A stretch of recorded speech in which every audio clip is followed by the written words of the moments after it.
Hello, welcome back to Rekha diaries. Ugadi 2026 ಯಾವ ದಿನ ಮತ್ತು ಹಬ್ಬದ ಮಹತ್ವ ಏನು, ಆಚರಣೆ ಹೇಗೆ, ಸಂಪ್ರದಾಯಬದ್ಧವಾಗಿ ಹೇಗೆ ಆಚರಿಸಬೇಕು, ವಿಶೇಷ ಏನು, ಇದೆಲ್ಲವನ್ನು ಈ ವಿಡಿಯೋದಲ್ಲಿ ನೋಡೋಣ. ಯುಗಾದಿ ಅನ್ನೋದು ದಕ್ಷಿಣ ಭಾರತದ ಪ್ರಮುಖ ಹಬ್ಬಗಳಲ್ಲಿ ಒಂದು. ಈ ಹಬ್ಬ ಹೊಸ ಆರಂಭ, ಸಂತೋಷ, ಸಮೃದ್ಧಿ ಮತ್ತು ಭರವಸೆಯ ಸಂಕೇತ. ಯುಗಾದಿ ಎಂಬ ಪದವು ಸಂಸ್ಕೃತದ ಯುಗ ಮತ್ತು ಆದಿ ಎಂಬ ಎರಡು ಪದಗಳಿಂದ ಬಂದಿದೆ. ಯುಗ ಅಂದರೆ ಕಾಲ, ಆದಿ ಅಂದರೆ ಆರಂಭ. ಅಂದರೆ ಯುಗಾದಿ ಅಂದರೆ ಹೊಸ ಕಾಲದ ಆರಂಭ. ಹಿಂದೂ ಪಂಚಾಂಗದ ಪ್ರಕಾರ ಚೈತ್ರ ಮಾಸದ ಮೊದಲ ದಿನ ಈ ಹಬ್ಬವನ್ನು ಆಚರಿಸಲಾಗುತ್ತೆ. ಇದೇ ಸಮಯದಲ್ಲಿ ವಸಂತ ಋತುವು ಆರಂಭ ಆಗುತ್ತೆ. ಆದ್ದರಿಂದ ಯುಗಾದಿ ಪ್ರಕೃತಿ ಮತ್ತು ಜೀವನ ಎರಡರಲ್ಲೂ ಹೊಸತನವನ್ನು ತರುತ್ತೆ. 2026ರಲ್ಲಿ ಯುಗಾದಿಯನ್ನು ಮಾರ್ಚ್ 19ರಂದು ಅಂದರೆ ಗುರುವಾರ ಆಚರಿಸಲಾಗುತ್ತೆ. ಹಿಂದೂ ಪಂಚಾಂಗದ ಪ್ರಕಾರ ಈ ದಿನ ಚೈತ್ರ ಮಾಸದ ಶುಕ್ಲಪಾಡ್ಯವಾಗಿರುತ್ತೆ. ಈ ದಿನವನ್ನು ತೆಲುಗು ಮತ್ತು ಕನ್ನಡ ಸಮುದಾಯಗಳು ಸಾಂಪ್ರದಾಯಿಕವಾಗಿ ಆಚರಣೆ ಮಾಡ್ಕೊಂಡು ಬಂದಿವೆ.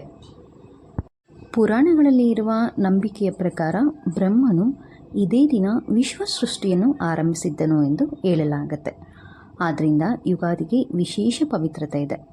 ಇದು ಕೇವಲ ಹಬ್ಬವಲ್ಲ, ಸೃಷ್ಟಿ, ಕಾಲಚಕ್ರ ಮತ್ತು ಜೀವನದ ಚಲನೆಯನ್ನು ನೆನಪಿಸುವ ದಿನವಾಗಿದೆ.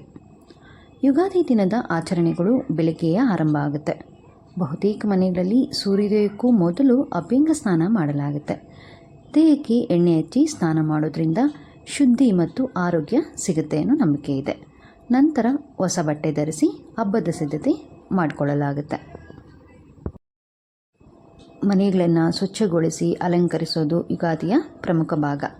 ಮನೆ ಬಾಗಿಲಿಗೆ ಮಾವಿನ ಎಲೆಗಳ ತೋರಣ ಕಟ್ಟಿ, ಇದು ಕೂಡ ಶುಭ ಮತ್ತು ಸಕಾರಾತ್ಮಕ ಶಕ್ತಿಯ ಸಂಕೇತ. ಮನೆಯ ಮುಂಭಾಗದಲ್ಲಿ ಸುಂದರವಾದ ರಂಗೋಲಿ ಹಾಕಿ ಹಬ್ಬದ ಸಂಭ್ರಮವನ್ನು ಇನ್ನಷ್ಟು ಹೆಚ್ಚಿಸಲಾಗುತ್ತೆ. ಯುಗಾದಿಯ ಸಿಹಿ ತಿನಿಸು ಅಂದರೆ ಒಬ್ಬಟ್ಟು ಅಥವಾ ಹೋಳಿಗೆ. ಯುಗಾದಿಗೆ ಅತ್ಯಂತ ವಿಶೇಷವಾದ ಪದಾರ್ಥ ಅಂದರೆ ಯುಗಾದಿ ಪಚ್ಚಡಿ. ಇದರಲ್ಲಿ 6 ರುಚಿಗಳು ಸೇರಿರುತ್ತೆ.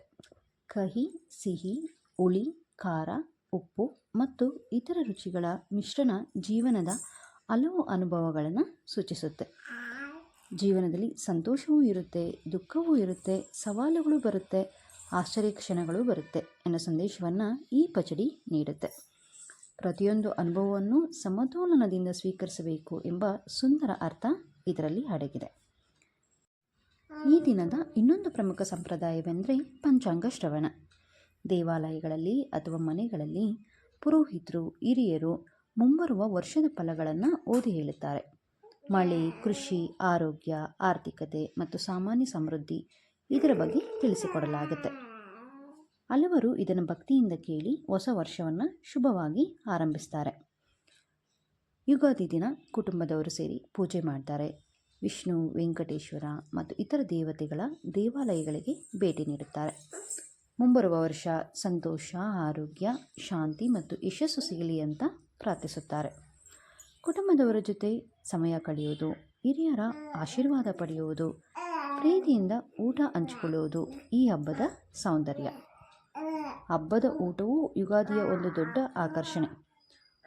ಪುಳಿಯೋಗರೆ, ಒಬ್ಬಟ್ಟು ಅಥವಾ ಹೋಳಿಗೆ, ಮಾವಿನ ಹಣ್ಣಿನ ಪದಾರ್ಥಗಳು, ಪಾಯಸ ಮತ್ತು ಇತರ ಸಾಂಪ್ರದಾಯಿಕ ತಿಂಡಿಗಳನ್ನು ತಯಾರಿಸಲಾಗುತ್ತೆ. ಮನೆಯಲ್ಲೆಲ್ಲ ಹಬ್ಬದ ವಾತಾವರಣ ಮೂಡಿ ಆತ್ಮೀಯತೆ ಹೆಚ್ಚಿಸುತ್ತೆ.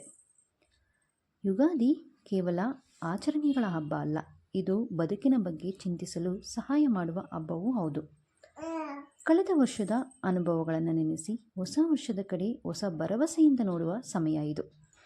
ಪ್ರತಿಯೊಂದು ಅಂತ್ಯವೂ ಹೊಸ ಆರಂಭಕ್ಕೆ ದಾರಿ ಮಾಡುತ್ತದೆ ಎಂಬ ಸಂದೇಶವನ್ನು ಯುಗಾದಿ ನಮಗೆ ಹೇಳುತ್ತೆ. ಇಂದಿಗೂ ಆಂಧ್ರ ಪ್ರದೇಶ, ತೆಲಂಗಾಣ, ಕರ್ನಾಟಕ ಮತ್ತು ವಿಶ್ವದ ಹಲವು ದೇಶಗಳಲ್ಲಿ ವಾಸಿಸುವ ತೆಲುಗು, ಕನ್ನಡ ಸಮುದಾಯಗಳು ಯುಗಾದಿಯನ್ನು ಸಂತೋಷದಿಂದ ಆಚರಿಸುತ್ತಾರೆ. ಊರು ಬದಲಾಗಿದ್ರೂ, ಜೀವನ ಶೈಲಿ ಬದಲಾಗಿದ್ರೂ ಯುಗಾದಿಯ ಅರ್ಥ ಬದಲಾಗೋದಿಲ್ಲ. ಇದು ನವೀಕರಣ, ಕೃತಜ್ಞತೆ, ಕುಟುಂಬದ ಬಾಂಧವ್ಯ ಮತ್ತು ಹೊಸ ಕನಸುಗಳ ಹಬ್ಬವಾಗಿದೆ. ಯುಗಾದಿ ನಮ್ಮ ಬದುಕಿಗೆ ಒಂದು ಸುಂದರ ನೆನಪು ನೀಡುತ್ತೆ. ಜೀವನದಲ್ಲಿ ಬರುವ ಎಲ್ಲ ಅನುಭವಗಳನ್ನು ಧೈರ್ಯದಿಂದ ಒಪ್ಪಿಕೊಂಡು ಹೊಸ ದಿನಗಳನ್ನು ಆಶೆಯಿಂದ ಎದುರಿಸಬೇಕು ಎಂಬ ಪಾಠವನ್ನು ಈ ಹಬ್ಬ ಕಲಿಸುತ್ತೆ. ಅದಕ್ಕಾಗಿ ಯುಗಾದಿ ಕೇವಲ ಹೊಸ ವರ್ಷದ ಆರಂಭವಲ್ಲ, ಹೊಸ ಚಿಂತನೆ ಮತ್ತು ಹೊಸ ಬದುಕಿನ ಶುಭಾರಂಭವೂ ಆಗಿದೆ. ಎಲ್ಲರಿಗೂ ಕೂಡ ಈ ಹೊಸ ವರ್ಷದ ಯುಗಾದಿಯ ಹಾರ್ದಿಕ ಶುಭಾಶಯಗಳು.